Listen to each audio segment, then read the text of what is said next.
Faly miarabantsika tsiray avy indray satria izao alatsinainy maraina voalohan'ny volana jona izao. Soran'Andriamanitra isika fa mbola afaka miantso azy indray amin'ity maraina ity, ary ihany koa mangataka ny faherin'ny fanahin'ny masina fa antsika mandroso amin'ny herinandro vaovao mba hampitahina. Manderantsika ny mofinainan'io dia hivavaka Itombandriamanitra tolotrainao ny deran'ny laza ny asa sy ny voninahitra.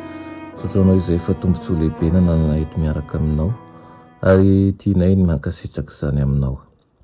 Eo anay Tompo ny fahazotoana hianatra ny teninao, ary amin'ity maraina ity dia ampianaro zava-tsoa indray izahay.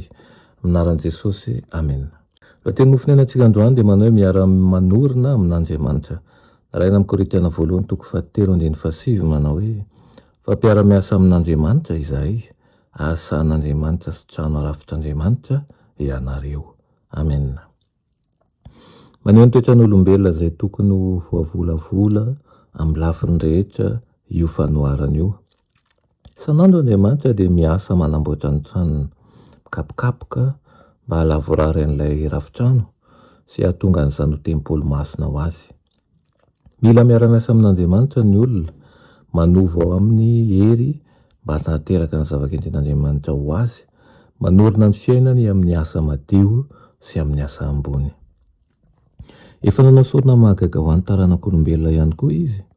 Efa naneho hery lehibe izy mba hamerenana ny olona hiala amin'ny fandikan-dalàna sy ny fahotana ho amin'ny fahatokiana sy ny fankatoavana. Tsisy n'inona azony atao anefa raha tsy eo ny fiara-miasa amin'ny olombelona. Amin'ny alalan'ny ezaka mitohy no azahoantsika fandresenana tsy eo an'ireo fakapanan'ny Satana. Tsy misy nizaniza ihany koa asandratra kanefa tsy nanao ezaka entitra sy maharitra. Tsy maintsy mitolona ho an'ny tena ny sambatan'olona, tompona andraikitra eo amin'izay vokatry ny tolona isika, ary na dia tonga any amin'ilay tany vaovao aza hainao azy Daniela ary Joba, dia tsy afaka ny hanafaka ny zanany lahy na ny zanany vavy amin'ny alalan'ny fahamarinan'ny tenany izy ireo. Matetika ny fanofanana sy ny fanabeazana azo nandritra ny fiainana no tsy maintsy avela mba ho tonga mpianatra eo amin'ny sekolin'i Kristy ny olona anankiray. Tsy maintsy beazina iorina tsara ao amin'Andriamanitra ny fontsika. Mila mikolokolo eritreritra vonoka nohitra ny fakapanantsika, mila mianatra miandrandra ny lanitra ihany koa. Mila mahatakatra ny fifandraisan'ireo fitsipika eo amin'ny tenin'Andriamanitra amin'ny fiainantsika isika, fitsipika izay avo tahaka ny lanitra sy mahafoaka ny fiainana mandrakizay. Tokony hifandrindra amin'ireo fihetsika ireo eo amin'ireo fitsipika eo ihany koa ny fihetsikitsika, ny teny ary ny eritreritra tsirairay avy. Tsy ao anatin'ny fotoana fohy monja nefa no hitombohan'ny fahasoavana sarobidy avy amin'ny fanahy masina, fanandramana mitombo anatin'ny taona maro ny fananana hepo, ny tanjatsaina, ny alemem-panahy, ny finoana ary ny fitokiana tsy voahozongozona amin'ny herin'Andriamanitra. Amin'ny fananana fiainana feno ezaka masina sy fifidianana tsy ankiato ny fahitsitoetra ny tokony hanisiany zanak'Andriamanitra tombo-kase, izay no fiafarany. Ary izany koa ny tokony hitantsika mandrakariva.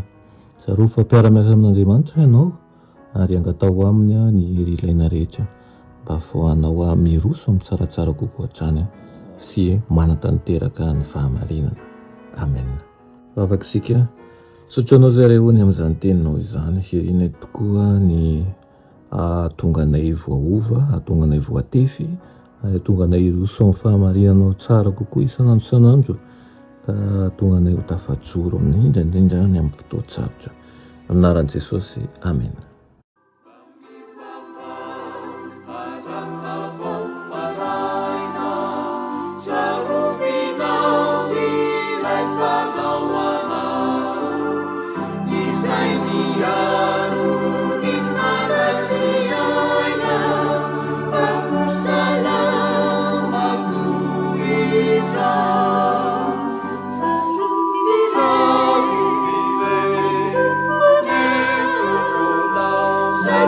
Yeah.